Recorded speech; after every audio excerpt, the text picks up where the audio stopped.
Okay, so you've named a lot of things that make a good public speaker. And I have been training people in public speaking for over 20 years. And over that time, I've listened to what people have said, and I've looked at really good speakers. And I've boiled down effective public speaking into 8 characteristics that make someone an effective speaker. And so the first of these is that they understand their anxiety. You talked about someone who is himself or herself, all right? It's someone who understands their anxiety about public speaking and uses that to be spontaneous, to be dynamic. It's also someone who decenters. And what that means is it's someone who focuses on their audience. They're spontaneous. They give you eye contact. All right? So that's another thing, this idea of understanding anxiety and decentering. They organize their ideas. That goes back to what Dorian said, Dr. Yano said. All right? The idea that they organize their ideas in a way that their arguments are effective. Their arguments are good.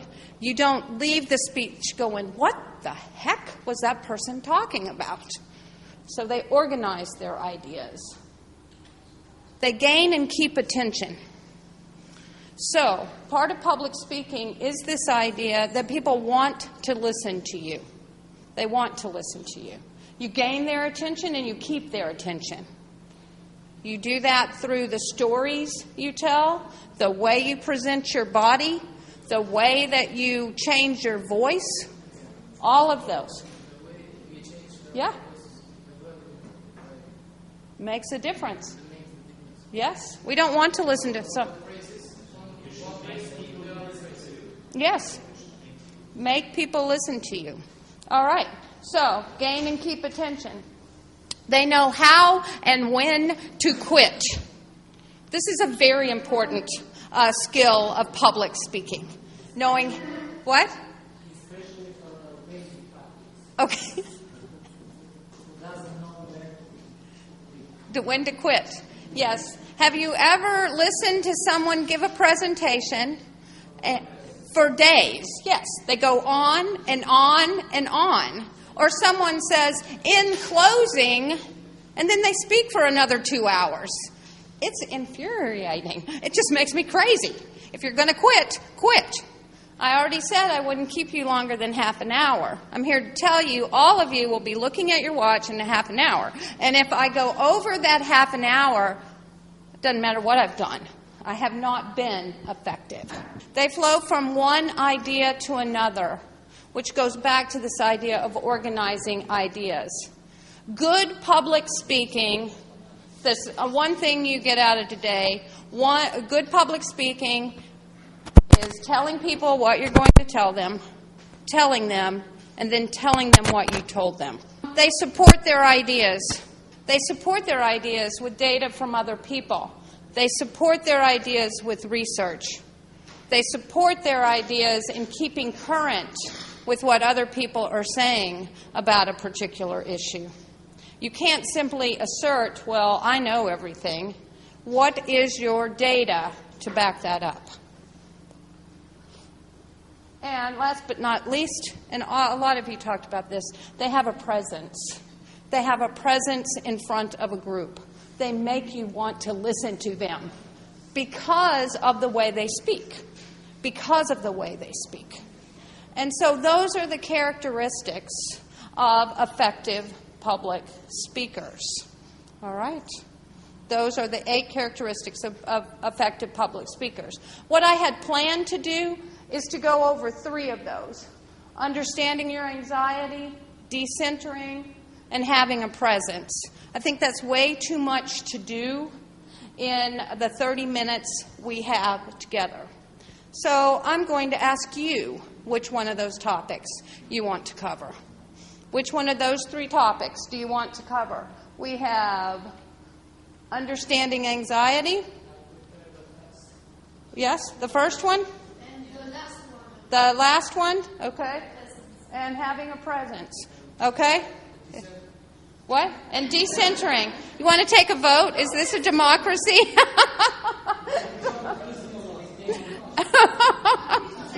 Let's take a vote. You want to take a vote? Oh, okay. Okay, so who votes for understanding anxiety? Two votes. 3. All right. Who votes for 4? 4. Yeah. Oh, you could vote 1. Vote for 1. Okay, 4. All right. Oh, wait. Okay, so understanding their anxiety. Who voted for having a presence? 1. 1 person. 2 people. Okay. And last but not least, how about decentering? 1 person. Guess what? Understanding your anxiety wins. Okay. So I'm going on. Okay.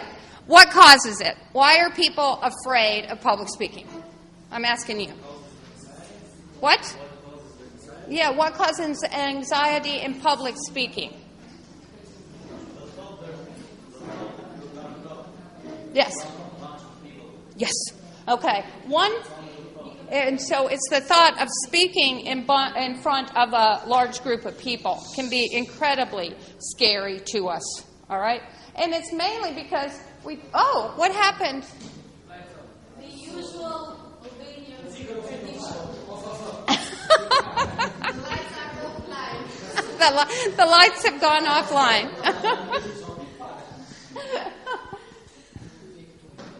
Okay. All right. He's going to make it go back. Okay. But I can go on. I know what I was going. I know the visuals probably help.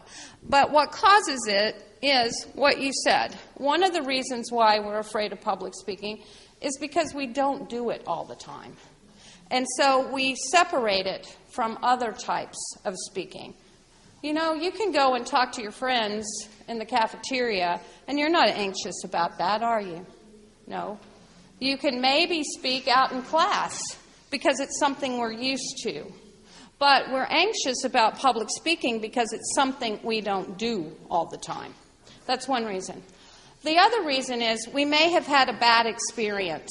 We may have been judged by someone when we did public speaking, and that just goes around and around in our head, going back to what you said too. So it's round and round in my head that I'm going to do a horrible job again. All right, those are the reasons why people tend to have public speaking anxiety. But there are certain things you need to realize about that anxiety that are actually very good. One is, and this will pop back up on the overhead once it works, one of those is that anxiety equals energy. Anxiety, yes. And so oftentimes what we do with that anxiety of public speaking, we turn it in rather than turn it out. It's energy. How are you going to use that energy to make sure that your audience is listening to you, is interested in what you have to say? Have you ever seen a speaker who is without anxiety? No, probably not. Not a good one. Not a good one. I have taught public speaking for 25 years. I've seen a lot of students who are not anxious about public speaking. Here's how they do a public presentation. Hi, I'm here today to talk to you about photosynthesis. Photosynthesis is a fabulous thing. Like, I don't want to listen to you. You've got no energy. So taking that anxiety and making it work for you, that's the idea. That's the first idea in terms of the good, the positive things about anxiety and public speaking. That's the first one. They talk or they're disinterested. Maybe the speaker is very empathic one. He talks with passion and yes. too. But where the people does go or resist or are right. What can you do when people resist? I think they are indifferent or something. They don't like what is going to yeah. I think part of that has to do with this idea of decentering. You have to say things that people are interested in. How do you make it? Yeah, they like to hear. Maybe this is a lie. No. You can. Yes. If you understand your audience, it's not a lie. It's that you are emphasizing things that are relevant to them. Yeah. Yeah. Mm-hmm. Mm-hmm. For example, we are going in one city that we don't know the city. Yeah. Uh-huh. And we don't know, we are in Tirana, we live in Tirana, and we don't know the problems of this city. And we are going with youth vote. Uh-huh. We are going to say that why they have to vote and Uh-huh. all these things. Uh-huh. But they resist and they begin to talk like us. Right. Yeah. What can we do in a way to catch their attention? Ask them questions before you start to speak, before you start to say, this is what we're going to talk about. Ask them. Yeah, get familiar with them. Because the Albanians get nervous usually. The Albanian public speaker Uh-huh. that doesn't have no fight or attention gets nervous. Yeah. Well, okay. But yes and no in terms of using humor. That's okay. Yay. Yes and no. As far as gaining and keeping attention, oftentimes we can gain attention with humor, but we can't sustain it with humor. And so it's the idea that, I can give you an American example. We used to have a vice president named Dan Quayle. He was vice president under George H.W. Bush, George Bush's dad. And Dan Quayle would almost always start his speech, any speech, with a string of lawyer jokes. Okay. This also, so the first one is this idea that anxiety equals energy. The second thing is that you are most aware. You are most aware of any kind of anxiety that you have. In training students, I have videotaped them. Is it time to go? Is that why everyone's leaving? Have I used up my 30 minutes? Okay. In training students, oftentimes I will videotape them, and then we will watch their presentation. And so they will say, my knees were knocking, my voice was shaking, I was horrible. But we watch it, and they go, wow, hey, I'm pretty good. Yeah, I'm good. And so this idea that we're most aware of any kind of mistakes we may be watching. The audience can't read your mind. Oftentimes we think they can, but they can't. The audience cannot read your mind. And so it's the idea that we are most aware. The third one is this idea that you're in control. You are in control of the situation. How many times when you're talking to someone one-on-one in the cafeteria, can they take the conversation somewhere else? They can take it somewhere else. They can say, I don't want to talk about this anymore. As a public speaker, you're in control of the situation. You have the power. And that is an incredible confidence builder. You have the power. You can tell people, particularly you can ask people questions, and you can sit there and wait until they answer them. Because you're in control of the situation. There's no other communication situation in which you have so much power as with public speaking. That's why it's a great confidence builder. And the last one is preparation and practice lessen anxiety. Oftentimes we think, well, I'll just talk off the top of my head and I'll be great. No, if you don't prepare and practice, you probably won't be great. The more we practice, the more we prepare, the less our anxiety is. So those are kind of the positives of anxiety. All right.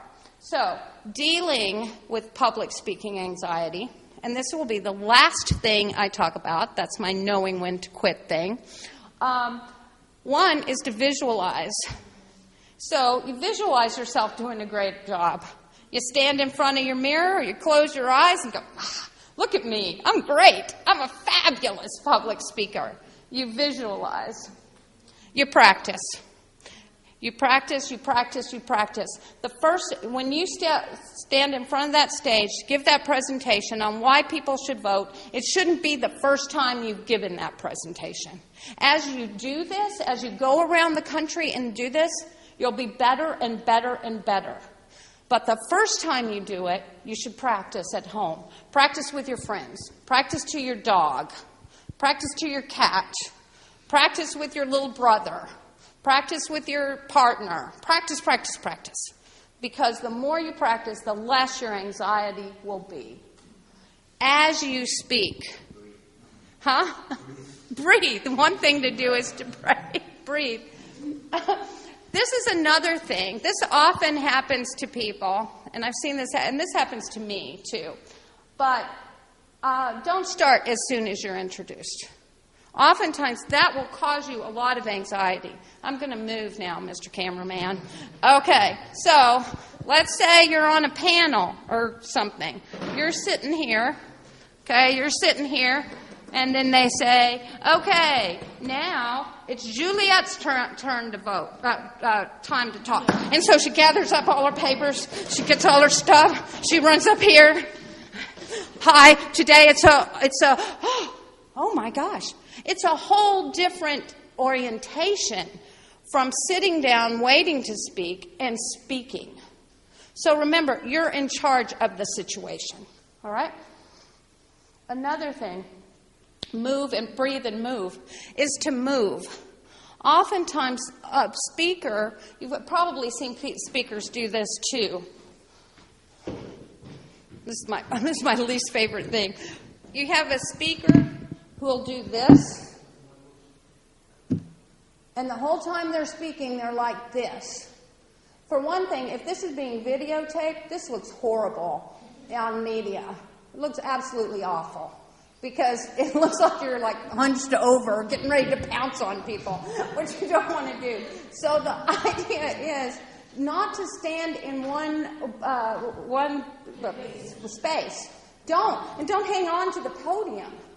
And so if you're bound by a podium, well, that's fine. But move your hands. Make your notes. Do something. Don't just stand there like this.